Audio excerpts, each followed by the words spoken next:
जय हिंद दोस्तों, एक बार फिर स्वागत है आपका अपने चैनल में से स्टडी बाय दुर्गेश सर। आज जो पढ़ने वाला है दोस्तों, व्रत क्या होता है ना, व्रत के बारे में पढ़ेंगे। तो व्रत क्या होता है इसके बारे में डिस्कस करेंगे। व्रत क्या होता है, तो सबसे पहले इसका बेसिक नॉलेज मतलब इसकी परिभाषा, इसके भाग वगैरह क्या है, इसके बारे में चर्चा करेंगे। तो आइए देखते हैं बहुत अच्छे तरीके से, है ना। सबसे पहले देखते हैं व्रत क्या होता है। व्रत जो है आपने देखा होगा घर में भी, है ना।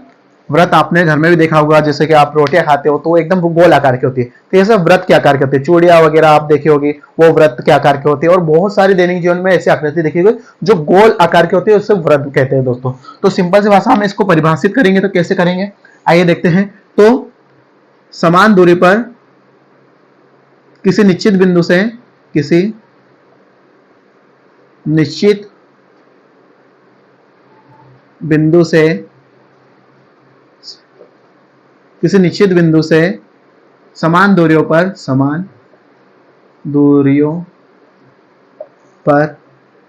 बिंदुओं का बिंदुपथ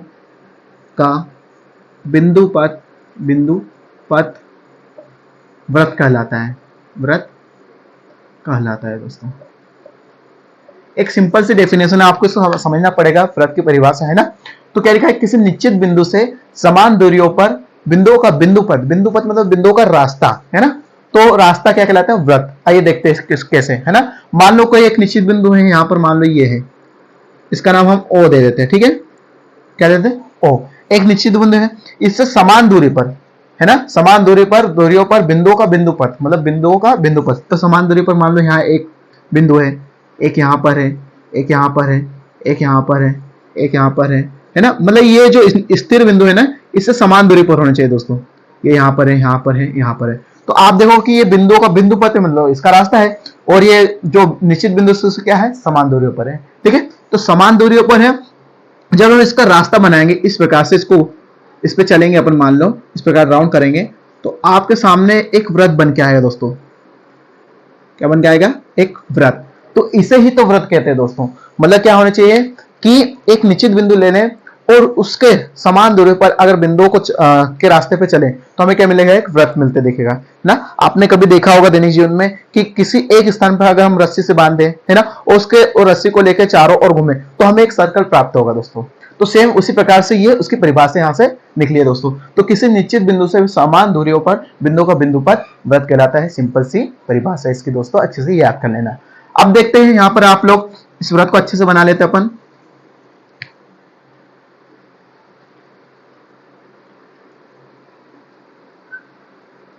ये आपका व्रत दोस्तों। जब व्रत बना है तो जहां पर आपका निश्चित बिंदु से केंद्र कहते हैं दोस्तों। क्या कहते हैं, केंद्र। इसको आपको अच्छे से याद रखना है, ठीक है। केंद्र को आप कुछ भी नाम दे सकते हो, ओ नाम दे दो, है ना, ओ नाम दे दो। ये केंद्र है आपका, किसका केंद्र है, व्रत का केंद्र है दोस्तों, ठीक है। अब आपको क्या करना है, इसमें और भी चीजें देखना है। तो ये जो आपको दिख रही है ये क्या है, व्रत की परिधि है दोस्तों। क्या है, व्रत की परिधि। ये क्या कहलाएगी, व्रत की परिधि। तो हमें यहां दिख रही है कि व्रत की परिधि है, ठीक है। परिधि है वह एक व्रत के अंदर, है ना। उसके बाद आप केंद्र देख रहे हो, केंद्र एक व्रत के अंदर। आप यहां देखोगे कि अगर मान लो मैं केंद्र से एक रेखा खींचू जो परिधि को टच करे दोस्तों, केंद्र से एक रेखा खींचू जो परिधि को टच करे, तो ये जो रेखा बनी ये क्या कहलाएगी दोस्तों, है ना। ये जो रेखा बनी है ये क्या कहलाएगी, ये दोस्तों कहलाएगी त्रिज्या। क्या कहलाएगी, त्रिज्या, ना। ये मान लो व्रत के भाग समझ लो, व्रत के भाग, ये क्या कहलाएगी, त्रिज्या, है ना। तो त्रिज्या आप हमेशा देखना, त्रिज्या को हमेशा आर से दर्शाते हैं, है ना। आर से इंग्लिश में बोलते हैं त्रिज्या, इंग्लिश हिंदी में बोलते हैं त्रिज्या, और आर से इसको हमेशा दर्शाते हैं, है ना। परिधि को डी से दर्शा सकते हैं अपन इसको, ठीक है। केंद्र को ओ से दर्शा दिया हमने, ठीक है। अब यहां पर मान लो कि मैं एक क्या करूं कि एक इसके साथ से ही जो ये आपने त्रिज्या खींची है इसको ही मैं केंद्र से होते हुए ये परिधि है उसके दूसरे बिंदु को मिला दूं, तो ये भी आर रहेगी, यहां से यहां तक दो आर रहेगी ना दोस्तों। ये भी यहां से यहां तक क्या कहलाएगी, त्रिज्या, और यहां से यहां तक ये भी त्रिज्या कहलाएगी, समान दूरी पर है ना।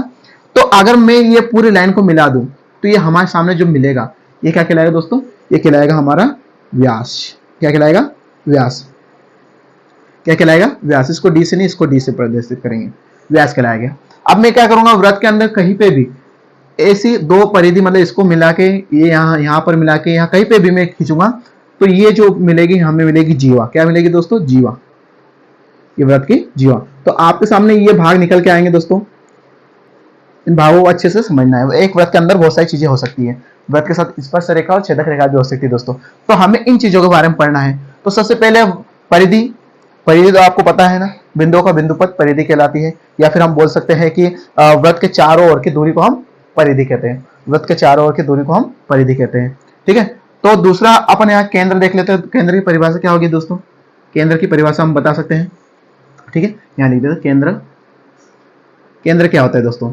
तो व्रत के केंद्र जो होता है वो क्या कहते हैं? व्रत के बीचों बीच जो पॉइंट होता है या बिंदु होता है उसे केंद्र कहते हैं ना। व्रत के मध्य में जो बिंदु होता है, जो बिंदु होता है उसे व्रत का केंद्र कहते हैं, व्रत का केंद्र कहते हैं, ठीक है। दूसरा यहां पर आप बोले त्रिज्या। त्रिज्या क्या है दोस्तों? त्रिज्या है, तो त्रिज्या की सिंपल सी परिभाषा हम बोल सकते हैं कि व्रत के केंद्र से, व्रत के केंद्र से परिधि को मिलाने वाली रेखा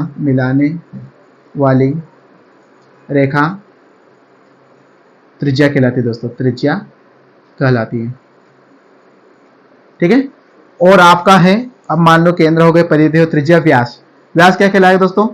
व्यास आप लिख सकते हो, व्यास लिख सकते हो आप व्रत की सबसे बड़ी जीवा जो केंद्र से होकर जाती है, जो केंद्र से होकर जाती हो उसे व्यास कहते हैं दोस्तों। क्या कहते हैं? व्यास कहते हैं, है ना। ये आपका हो गया व्यास, ये हो गया त्रिज्या, ये हो गया आपका केंद्र। उसके बाद आपकी क्या बचे है? जीवा, है ना। तो जीवा को देख लेते हैं दोस्तों। जीवा क्या होती है? तो व्रत के एक सिरे से दूसरे व्रत की परिधि के एक सिरे से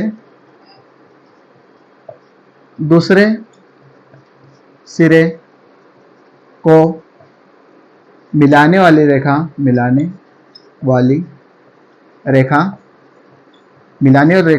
जीवा कहलाती है दोस्तों। क्या कहलाती है? जीवा कहलाती है,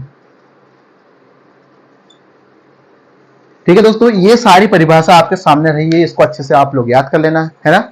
और केंद्र क्या आता है, त्रिज्या क्या होती है, व्यास क्या होता है, जीवा क्या होती है दोस्तों। अब इसके कुछ सूत्र होते हैं, आपको इसको अच्छे से देखना है। सूत्र है व्रत का क्षेत्रफल का सूत्र, व्रत का क्षेत्रफल। तो व्रत का क्षेत्रफल का सूत्र होता है दोस्तों पाई आर स्क्वायर। पाई का मतलब होता है 22/7। आप इसको साइड्स में लिख लो, 22/7 अच्छे से। आर का मतलब त्रिज्या, है ना। आर का मतलब क्या होता है? त्रिज्या। उसके बाद व्रत की परिधि आती है दोस्तों, व्रत की परिधि इसके होता है 2πr दोस्तों, 2πr। इसको अच्छे से याद कर लेना। 2π, पाई का मतलब वही होता है 22/7। साइड में ऐसा लिख दो चाहो तो, पाई बराबर 22/7, ये उसका मान होता है दोस्तों, पाई का। आप यहाँ पर रखे उसका मान आसानी से निकाल सकते हैं। तो रहा दोस्तों ये हमारा आज का व्रत का चैप्टर। इसमें बहुत सारी बेसिक चीजें आपको और भी जानने को मिलेगी, लेकिन आज के बेसिक नॉलेज में इस व्रत के बारे में इतना ही जानना था दोस्तों। तो वीडियो अच्छा लगा तो वीडियो को लाइक और चैनल को सब्सक्राइब करें दोस्तों। जय हिंद, फिर मिलेंगे आपके सामने।